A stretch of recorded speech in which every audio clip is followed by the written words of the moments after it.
Pôle emploi reconnaît que l'un de ses prestataires a été victime d'une cyberattaque en fin de semaine dernière. Quelles données ont été dérobées? Les noms, prénoms et numéros de sécurité sociale de 10 millions de personnes.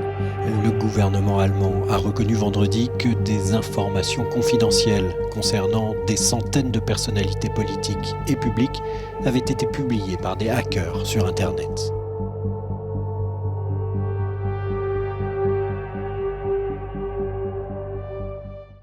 On se retrouve pour la deuxième partie de cette formation qui est protéger et stocker ses données.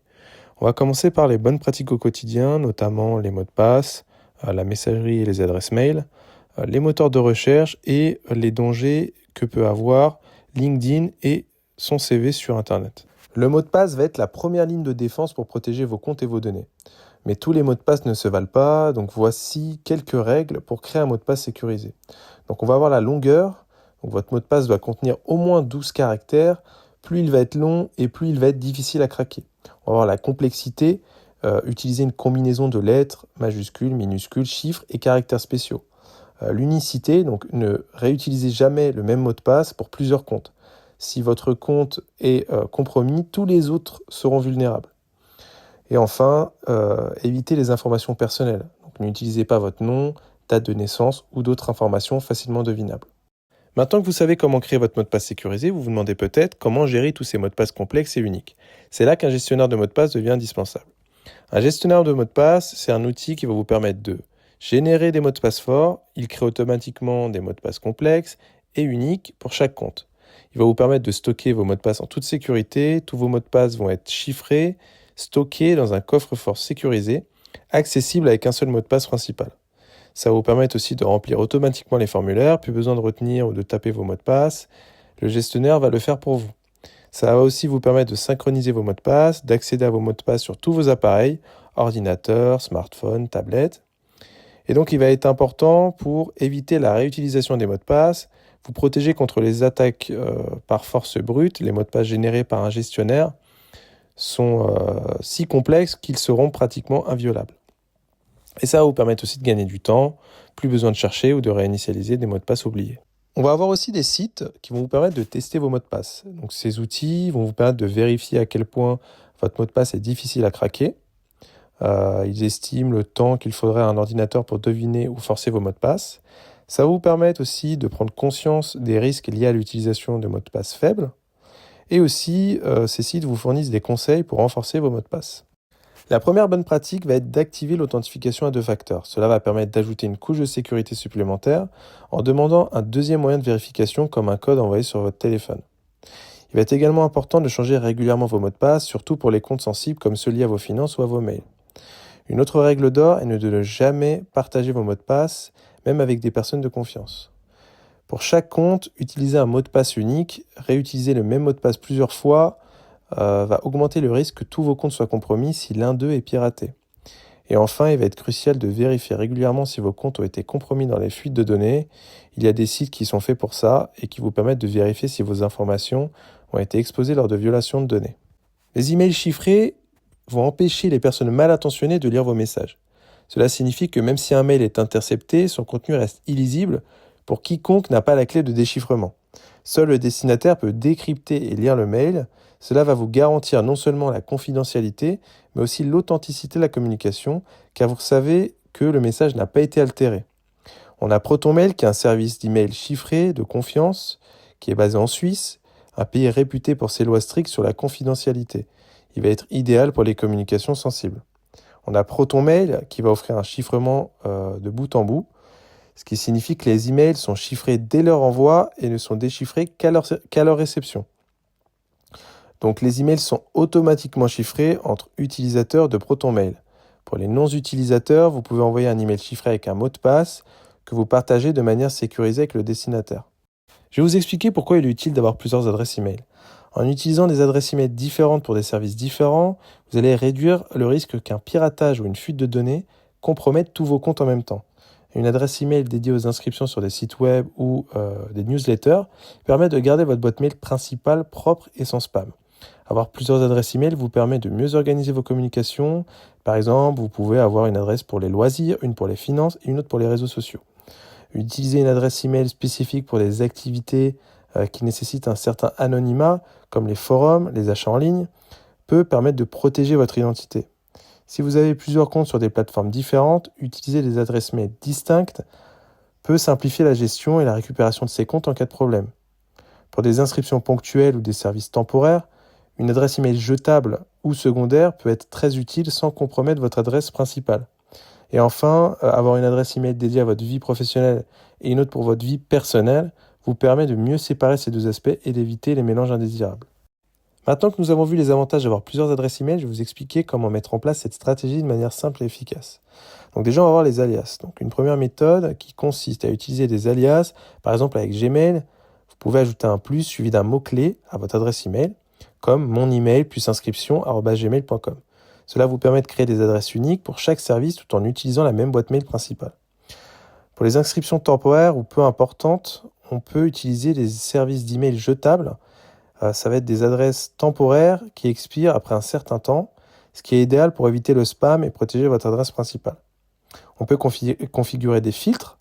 Dans votre client d'email, vous pouvez configurer des filtres pour trier automatiquement les emails en fonction de l'adresse utilisée. Par exemple, vous pouvez créer un filtre pour rediriger tous les emails envoyés à mon email plus inscription@gmail.com vers un dossier spécifique. Enfin, utilisez un gestionnaire de mots de passe. Pour gérer facilement vos différentes adresses et les mots de passe associés, utiliser un gestionnaire de mots de passe va vous permettre de stocker et de retrouver rapidement vos identifiants tout en garantissant leur sécurité. Un autre aspect essentiel de la sécurité en ligne, ça va être les applications de messagerie chiffrées. Donc dans un monde où les échanges sont omniprésents, il est crucial de protéger vos conversations et vos informations sensibles. Donc je vais vous présenter quelques solutions pour communiquer en toute sécurité. Donc il est recommandé d'utiliser des applications de messagerie chiffrées. Donc ces applications garantissent que seul vous et votre destinataire pouvez lire les messages échangés grâce à un chiffrement de bout en bout. On a parmi les applications les plus populaires Signal, Telegram. Donc Signal est particulièrement reconnu pour son engagement envers la confidentialité et son chiffrement robuste. Telegram, quant à lui, offre un mode secret chat qui permet des conversations chiffrées et autodestructibles. Donc pourquoi utiliser ces applications ? Elles vont être idéales pour transmettre des informations sensibles, que ce soit dans un contexte professionnel ou personnel, et elles vont protéger vos données contre les interceptions et les accès non autorisés. Les moteurs de recherche traditionnels collectent souvent vos données pour personnaliser les résultats et afficher des publicités ciblées. Mais il existe des alternatives qui protègent votre confidentialité. Donc, je vais vous montrer quelques exemples. On a DuckDuckGo, qui est l'un des moteurs de recherche les plus connus pour son engagement envers la confidentialité. Il ne suit pas les utilisateurs et ne collecte pas de données personnelles. Vous pouvez l'utiliser en toute confiance pour des recherches anonymes. On a Startpage, qui va offrir une alternative intéressante. Il fournit des résultats de recherche Google tout en protégeant la vie privée des utilisateurs. Cela signifie que vous obtenez des résultats de qualité sans être tracé. On a Qwant, qui est un moteur de recherche français qui respecte la vie privée et ne suit pas les utilisateurs. Il est particulièrement populaire en Europe et va vous offrir une alternative éthique aux géants du secteur.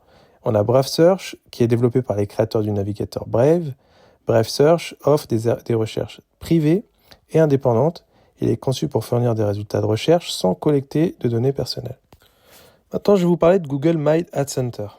C'est un outil qui vous permet de reprendre le contrôle sur les publicités que vous voyez en ligne. Donc avec cet outil, vous pourrez personnaliser vos préférences publicitaires et mieux comprendre comment vos données sont utilisées pour vous cibler.